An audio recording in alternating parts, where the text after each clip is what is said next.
Well, hey guys, Thorzax here, and I jotted down a few notes. I didn't get a chance to go out to the range this weekend, so sorry guys. Uh, Yesterday was just kind of it was a conundrum. I mean, one thing after the other. So what I want to do is I want to go through my notes, and I've been kind of gathering a little bit of information and feedback from people. One thing that I wanted to kind of address, okay, a fellow YouTuber out there, he has an instructional video on pistol shooting, and his instructional video is geared around people that are struggling with pistol accuracy, okay? It wasn't a video that was addressed for, personal protection. Okay, that's one thing I wanted to go ahead and cover. Personal protection, whole different ball game than trying to go out there and shoot for, pistol accuracy. You really have to get with a trainer and have somebody train you on how to draw your pistol and shoot proficiently, not necessarily, even relying on the sights, learning how to instinctually shoot within, 3, 7, 15 yards with reasonable accuracy on a human silhouette. That right there, you just got to go through the training to develop that. And I strongly suggest you go to a guy that's a certified trainer to learn that, okay? That was one of the things I wanted to address. Another thing I wanted to address too, the little bulldog guy, it's not that you can't handle, shooting it, okay? But the one thing I wanted to show you guys was that, I don't know if you guys can see it or not, it wore the skin right off the inside of my thumb. I mean, I was bleeding, by the end of the day. And also, a little guy came back and he bit me right on the end of the finger there with a trigger guard. This pistol right here is not something you're going to take to the range and, practice with, for extended, periods of time.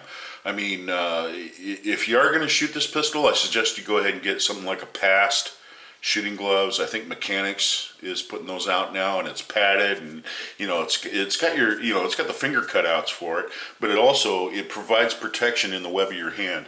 This little guy will come back, okay? Granted, it's 44 special, but it's a handful. It's a roll off, okay? Like I said, earlier, it's not a sharp, blast all of a sudden, but it is powerful. I mean, it's a little powerhouse. This little guy only weighs 19 ounces. I mean, it hasn't got a lot of weight to it. I've been really happy with this choice, as you guys could, see. But, for me to go out there and, set up a 25-yard target and do some real serious pistol accuracy stuff, I'm really in the market to go ahead and maybe get a Smith 29, something along those lines. I know that Bud's Gun Shop, those people down there, in Tennessee, they had an exclusive where they actually got with Ruger and they were making the Bisley in the 44 Special with a 5.5-inch barrel. That'd be a nice gun to have, but it's not available right now. Like I said, personal protection, not really my forte, but I will tell you this much. You ever get down to it, the one thing that's going to save your life in that situation is being able to shoot accurately with the determination that you're going to need in order to squeeze that trigger, you see, and stop whoever it is who's going to carry out what they're going to do to you with their determination, you see, and cause you bodily injury or harm or maybe even kill you. The bottom line is that this is the last straw. This is the way that you make them taste cold steel first. And you have to have that between your ears when that comes down. So that's one thing that I can say about, you know, defensive pistol. Anyway, so we're going to move on here a little bit, okay? Getting back into the you know, the pistol accuracy thing. I know this is, you know, this is kind of off the subject.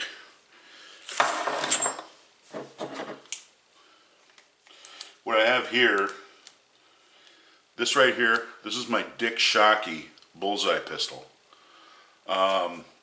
This pistol will shoot, you know, in less than 2 inches at 50 yards. This gun was actually built in 1958. I traced this serial number. It's a commercial model. It's a Colt. And what Dick Shockey did is he did all his little, you know, wizardry and tricks and things that he knew on how to build a, you know, a bullseye gun. And, you know, him and Clark were the leaders of bullseye pistol, NRA Outdoor 2700s. I mean, this pistol was actually bought at the national matches in 1962. It's all old school. I mean, it's got the trigger shoe, you know. You can see how, you know, he shaped, okay, and he lightened the hammer. It still has the old beaver tail grip safety, you know. Also another trademark that he had, I don't know if you guys can see it or not. I'll hold it up there to the camera. That barrel bushing is recessed. You know, I mean, he made these. And that's kind of like a telltale sign that, you know, this is a Dick Shockey pistol. Nobody else has been making these. The only ones that were available was from Dick Shockey. But I'll tell you what, I shoot nowadays with a red dot. And the reason why I do is because my eyes are failing me. And getting that, you know, clear front sight, you know, lined up in the rear sight and shooting, I'm starting to get real fuzzy on that. What red dot scopes do, or red dot sighting devices do, is they keep the older generation, you know, competitive. And that's the reason why I have it on there. Not because it makes it a better pistol or it's easier to shoot or anything like that. And you know what? I'm going to tell you something. Most people will have better success right off the bat with having a red dot. This one here is an AccuDot.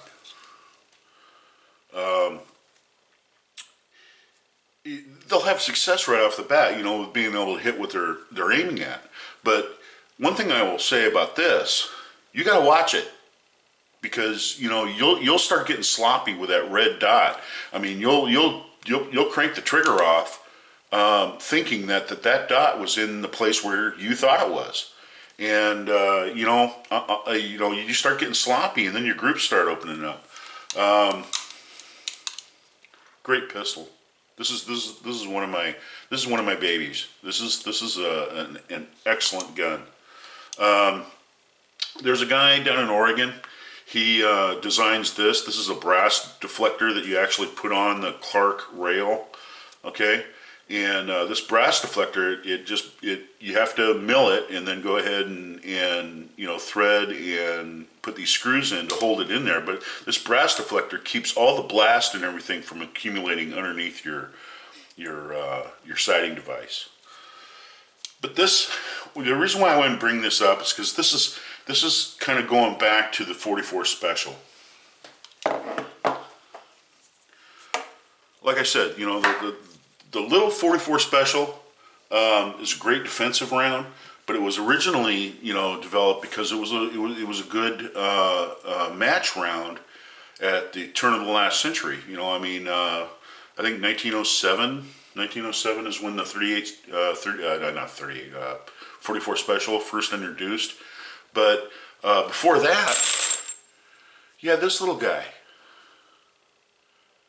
That was the 44 Russian. I mean, you know, these are 44 Special, and that's the 44 Russian.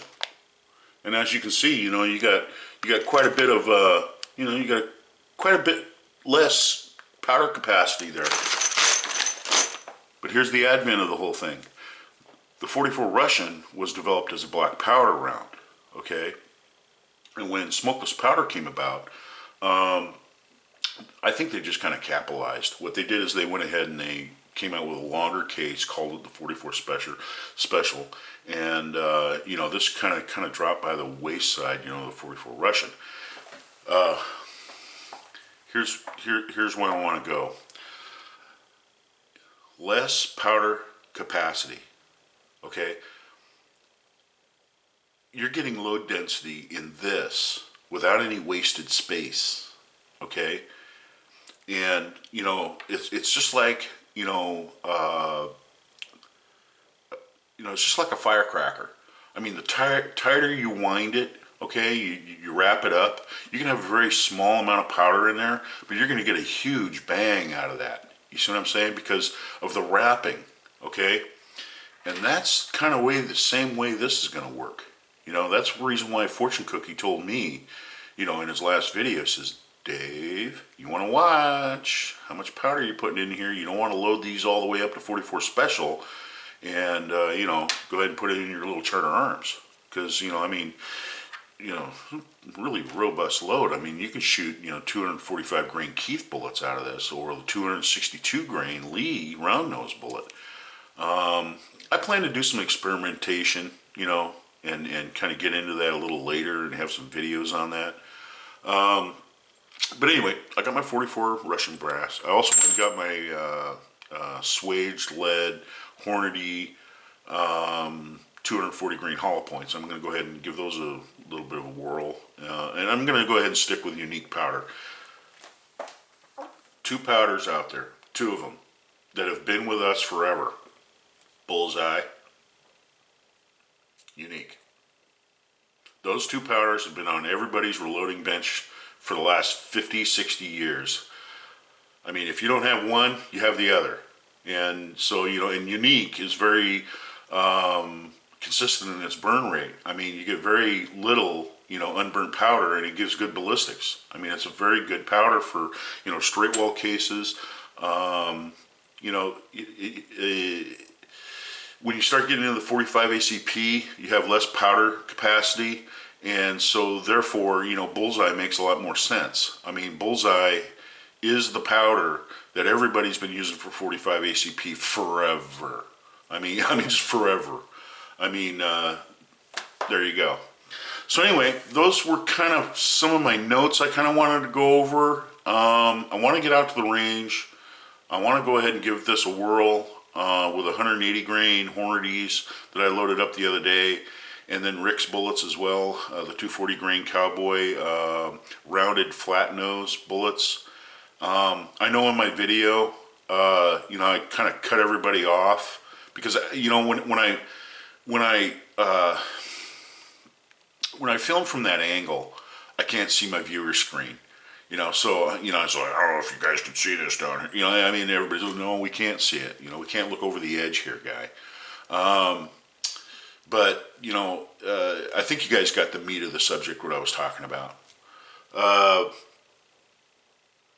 than that, get out to the range, do some shooting. One thing that I'm very impressed with is the Keith, These Keith bullets shoot really good.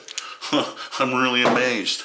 I mean, the 245 grain bullet, I was shooting that out there to, 15 yards. And, I wasn't even trying. And I was getting groups that I could cover with the palm of my hand. I mean, shooting, double action. It's hard to argue with that. I mean, so anyway, enough of this rambling on stuff. I also want to do some video on bullseye shooting, but that'll be a little bit later. I have some loads and things like that I want to go through, and get into that a little bit later. But I just wanted to make sure that you guys understand that my intention for putting Mix Up 98's instructional video up there on my last video was, it's not just my opinion on this, about lining the sights, trigger control. He shows a technique that I was shown. I was shown this years ago about the thumb thing, about looking on the wall and holding your thumb up there. okay, and then seeing two thumbs and all that other stuff. He explained it exactly the way it was explained to me. And, you know, believe it or not, that made me a good shot once I started understanding that, and that was over 35 years ago, you know. So, you know, I wanted to pass that on, but I just didn't want to be a know-it-all. I didn't want to go out there and say, hey, you know, you guys got to do this, you got to do. It's kind of, you know, I just felt that it was kind of nice just having another guy on my channel say, hey, you know, this is the way I do it. And I'm going to tell you something, this is the way I do it too. So, you know, I mean, and once you get that kind of ingrained in your head, you'll have more success with a pistol. I mean, you know, sight alignment, trigger control, you know, and you're trying to shoot those small groups and that sort of thing, you know, that's all great. You know, I mean, that's great marksmanship fundamentals that, you know, you should really learn and get ingrained in your head. But I didn't want to make it confusing to the viewing people out there, you know, the viewing audience, that I was trying to put that up there as, you know, you should shoot defensive pistol this way. No, defensive pistol is a whole different story. Get a certified trainer. So anyway, this is Thor's Axe. You guys have a great Saturday afternoon, and we'll be checking back in here pretty soon, and maybe we can get out to the range and shoot some rounds. You know, I want to get a pair of gloves. There's another thing too. I got a little bit of arthritis in my hand, and this thing right here, you know, 19 ounces, guys, and it thumps my hand pretty hard. And then, you know, the next day when I wake up, I have a hard time, you know, just hard time trying to manipulate and have the dexterity in my fingers, you know, because of this. It's quite a handful, you know, not for aging hands. So anyway, Thor's Axe, signing out.